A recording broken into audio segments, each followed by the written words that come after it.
Good evening, everyone. I'm your speaker for tonight, Joshua Barrow, and we'll be doing another briefing, this time with Remember the Titans. This is a movie about a young high school football team that was being integrated with black and whites for the first time in a struggle to overcome racism and differences between young men. And today, I'll be going over four different concepts, that being the leadership style, the one that I would like to emit the most, the scene in which the follower and the leader were used coherently and whether or not it was used right or not. And fourth, the organizational concerns. To start off the leadership style, I'll start off with Coach Boone. This being that his leadership style is more of a dictatorship, being that he said that this team was his team and that the teammates were your brothers and that he was the daddy. Being other words saying that he's the one that you're gonna have to respond to. He's the one that's gonna be giving the orders, and he's the one that you're gonna have to listen to. I look at this style as also being a transactional style, being that he was more focused on the organization, how it was ran, more so than the followers, so to speak. He was more of a whole. He worked as a unit, and he only believed in winning. He himself said that I win games, and that was the most important part. He also said that he believed in perfection. He needed perfection from his team and nothing less. If you couldn't give him perfection, then you can hit the door. And another way of which he used transactional leadership was through punishment. Through punishment, he taught his players that either y'all can learn to work and live together, or we're gonna continue to run these miles until y'all die. Secondly, the one that I would go about as far as leadership styles would be Coach Yoist. His being that he's more of a transformer leader, that and that he's also a servant leader in my eyes, being that he was more focused on the players and their development, more so than rather the organization as a whole. He took the time to bring his players aside, one being Real, for example, and instead of coming down hard on him when he made a mistake, he spoke to him. He figured out what was it that was causing the problem and how he could fix it. He told him to believe in what he said and he'd get him through the rest. So from that note, being that he served his followers, followers being the players. Players showing that basically Coach Boone's perspective of it and Coach Yost's perspective of it being that he was more focused on the followers. The one that I would emulate the most would be, well, I have actually two. So I actually emulated Coach Boone's on his part as far as that he was a strong man, strong being that he believed in what he stood for. He didn't really take no as an answer, being that he was faced with so much racism coming into this new city in Virginia where all they had known was just a white culture. Being forced into this new situation, he showed that basically through it all that he was able to strive for better. He was able to conquer what they didn't believe he was conquering, that being that if he didn't win games, he would get fired. So he did win the games, and not only did he win the games, he taught discipline. Discipline again, where he showed through his players that we can either take the time to get to know each other, or we're going to spend all day running, doing suicides, running miles. And another thing that I like that Coach Boone's did the most, what I would emulate, he never used racial slurs. He never once used any kind of racial remark through the whole movie. Through the movie, you would see people basically mimicking black people, telling them that they were monkeys, chocolate, darkies.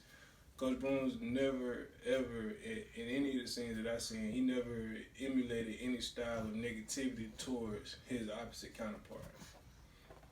Another coach that I would emulate, Coach Yost, being that one thing that I really saw that stood out about him was he only spoke when it was necessary. He didn't believe in the big crowd. He didn't believe in going and being first one at the press, trying to talk to the people out in the media about how his team was doing behind closed doors. He believed that it was only important when it was time to be spoken to. and when it was time to speak was the most important part. I liked it that he emulated that he took the time to learn his players. Basically, he believed in his organization, but he believed in his players first.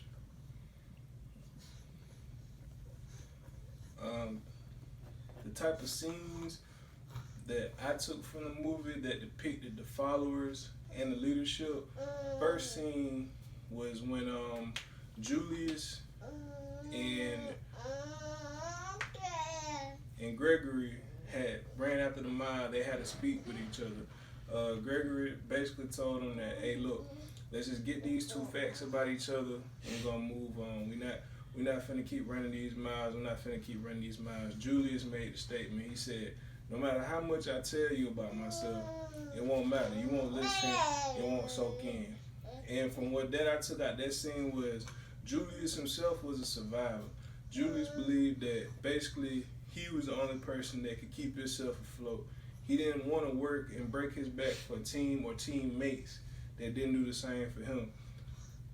So what Julius took from that was that I'm going to get it myself, I'm going to grind myself, which makes me a survivor.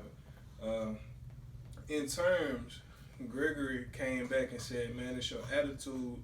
Your attitude is the worst, and it's goddamn, I ain't gonna say what he said, but it's a waste of how his talent was being used. And Julius' response was, attitude reflects leadership, Captain. Another scene was when Coach Yotes pulled Rev to the side after being called out by Coach Bones of his mess-ups on the play. Yotes pulled him to the side. He told him, hey, don't worry about that. We'll fix that later. Right now I need you on defense.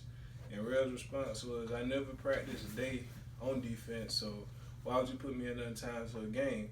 He said, hey, you good and you fast. I need you to cover number 23. Make sure he's not free if you can't keep him from getting the ball.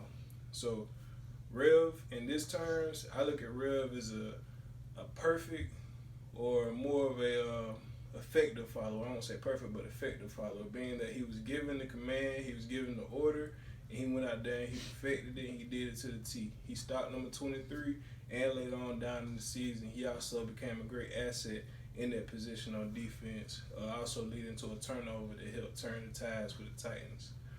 And fourth, the organizational cultural concerns. From the beginning, Coach Boone, he was faced with racism. He was coming into a country that had, he was coming into a city that had already had a Hall of Fame nominee coach that was leading them into victory and that the city had become fond of. By him moving in and taking that head coach position, all he did was start a lot of animosity between him and the white culture.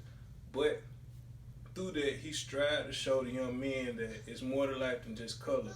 So he broke down that color barrier at the beginning of the season during their workouts, when first he made the young man sit on the seat with the opposite color and made them roommate with the same people they were going to seat with. This basically broke down the color barrier by showing them that no matter what color you are, at the end of the day, we all men. At the end of the day, we all playing football, and at the end of the day, we all going to need each other in order to build on. And another organizational cultural concern would be with Coach Yotes. And basically, by this, he had to take a second chair. You're looking at a man that was on his way to the top, being nominated as a Hall of Famer, and all that being swept off and under him, showing him that basically no matter how strong a man or no matter how great a man you are, all this can be taken in a moment. Yotes, he had great character by showing that no matter how much adversary and how much adversity he had to go through, he would still go through with his chin up, showing his daughter that basically no matter who's all against you, no matter what role you may take, there's always a door leading to something greater and better. Even though he had to take second seat to a black man, he still showed and proved that he was a great asset to the team. So today, I'm going to recap. I talked about the leadership styles, the ones that I would emulate, the scenes in which the follower and the leadership was being shown, and the organizational cultural concerns of both Coach Boone's and Coach Yotes. Thank you, class, for listening. Hope you have a great night.